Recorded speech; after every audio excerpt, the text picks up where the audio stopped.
Hi to all Coco's fans. Hindi natin siya makakalimutan kasi hindi natin makakalimutan kung paano niya tayo minahal. Kung paano niya minahal ang pinakamamahal nating Ate Guy, superstar. Kasi yung binigay niyang pagmamahal, kahit sa pelikula lang yun, totoo yung binigay niyang pagmamahal. Totoo yung pagkanta niya, totoo yung sweetness nila, kaya pinangahawakan natin hanggang ngayon because it was real. Hindi yung inarte. And kung totoong tayo na tao na marunong magmahal, madali nating ma-identify yon. Hoy, nagbibiro ka lang. Hoy, hindi totoo yan. Ito totoo.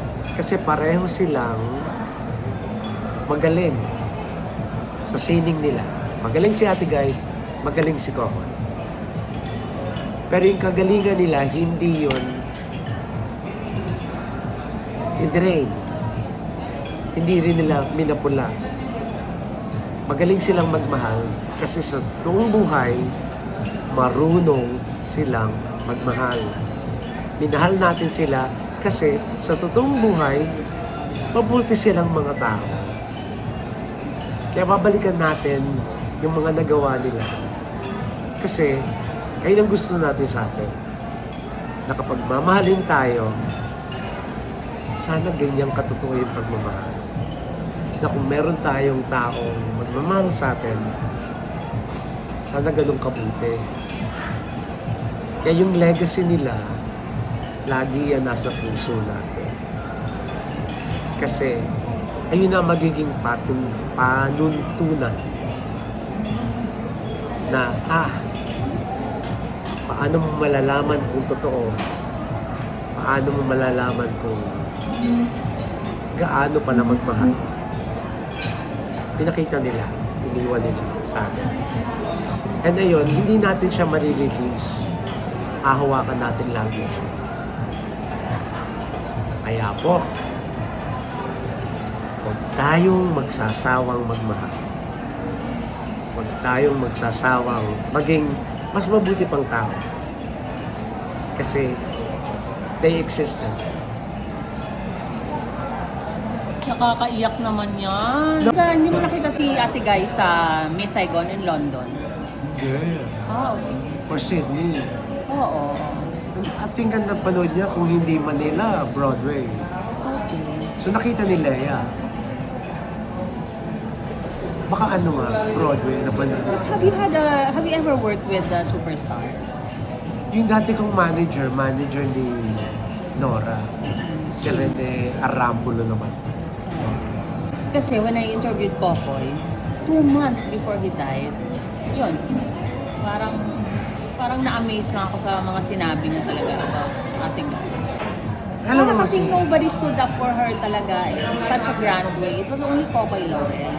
because Kokoy acknowledges na hindi siya naging Kokoy Laurel kung hindi siya tinimap with Nora Honor. And even that, production nila yun. Laurel production yun eh. Yung Lollipops. BL. So, he acknowledges na pinosisyon din siya for that. And alam naman si Kokoy, hindi yung matatawaran yung sincerity niya. Ganun din siya as an actor. Hindi ka rin niya i-compromise na minamanipulate ka kasi actor ako. Ipapakita niya sa'yo yung hinihingi ng eksena. Na ilalagay niya yung sarili niya doon. So I could imagine, kapag nasa love team siya ni Nora, ipapakita niya talaga sa camera sa'yo. Authentic na mahal niya talaga si Nora. So whether the fans believe that, or magaling talagang actor si Coco, or authentic talaga siya. Pag sinabi niya talaga, mahal kita, mahal kita. Pero yun nga yung, asan yung blur?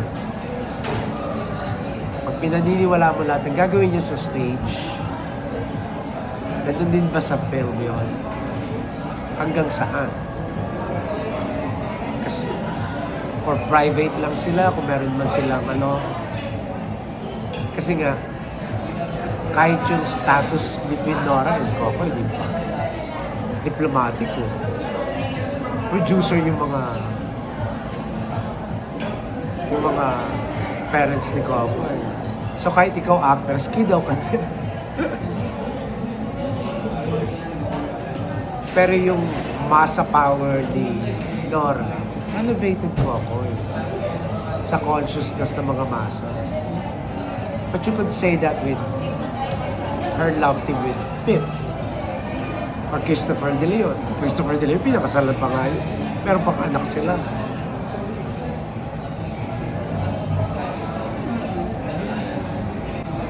I think it's a special bond. But in this life, you don't have to be lovers. As long as you kept a friend for life, Ang ano kasi, magkasunod pa silang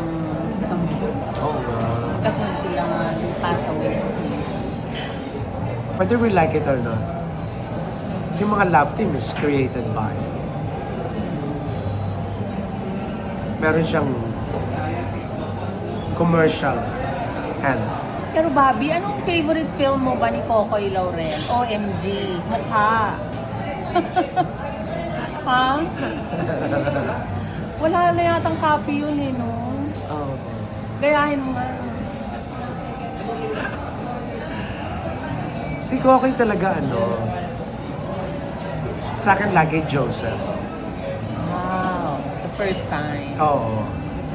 The first time in the flesh. He was larger than life, as Joseph. Hindi, saka yung humility ng mama. Na parang naka-white t-shirt, naka-white pants, naka-sandals. So how old was he then? I don't know. 20s na siguro. Ano ba? 20s? 30s? 30s. 30s.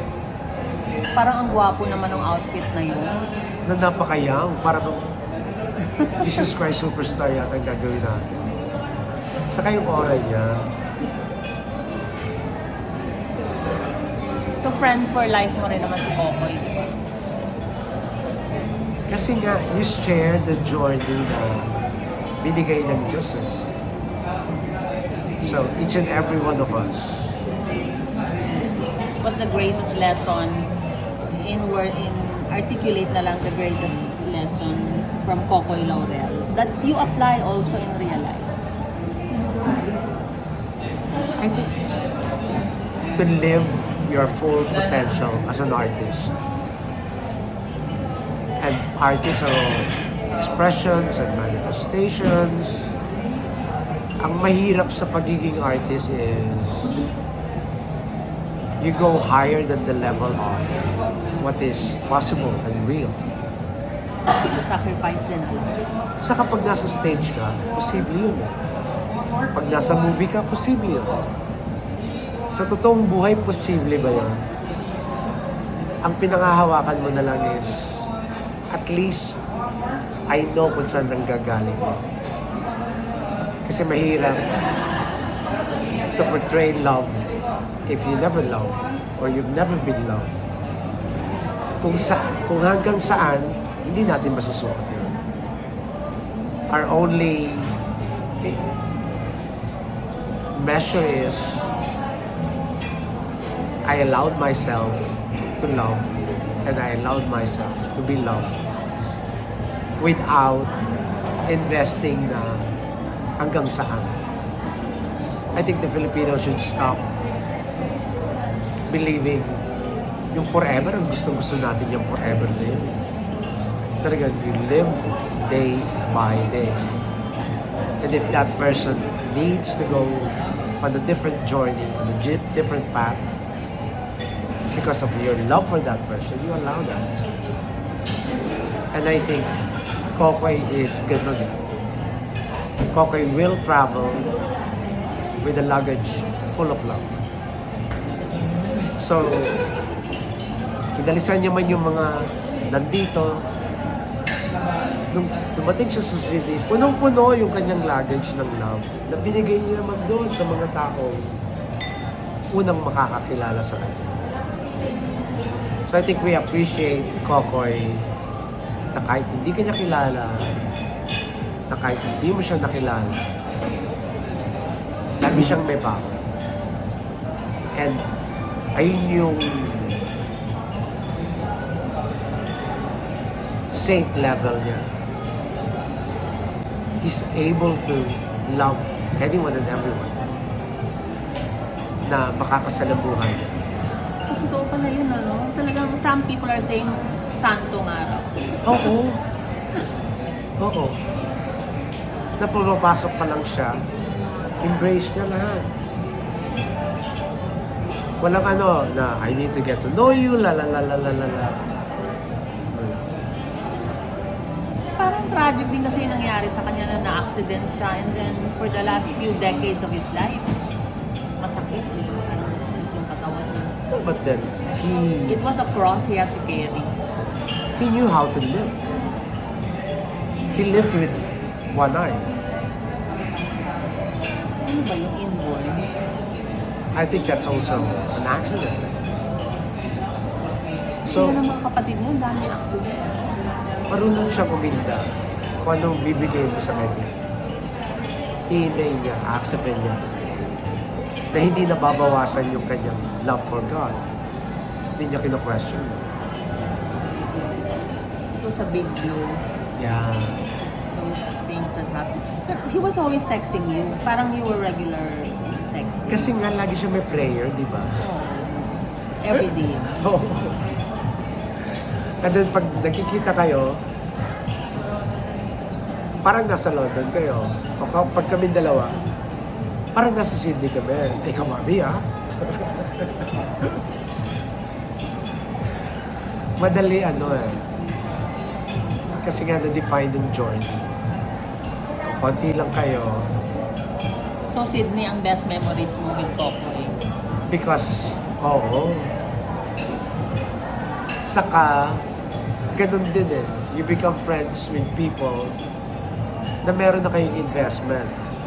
Nung nasa Sydney kami, pinag-uusapan din namin yung nangyari sa amin sa London.